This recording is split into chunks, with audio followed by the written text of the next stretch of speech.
கௌதம் எங்கள் வீட்டோட செல்ல கடைக்குட்டி, ரொம்ப கேரிங்கான டைப்பு, ரொம்ப கூலாக எல்லா விஷயத்தையும் ஹேண்டில் பண்ணுவான், ரொம்ப பாசமான பையன், எது கேட்டாலும் ரொம்ப ஃப்ரெண்ட்லியாக பேசுகிறது, எதை நம்ம ரொம்ப ஷேர் பண்ணுவான் என்கிட்ட எல்லாமே.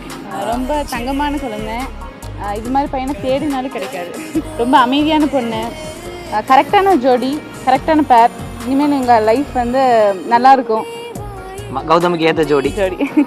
ஆல் தி பெஸ்ட் கௌதம் மகா. Happy married life.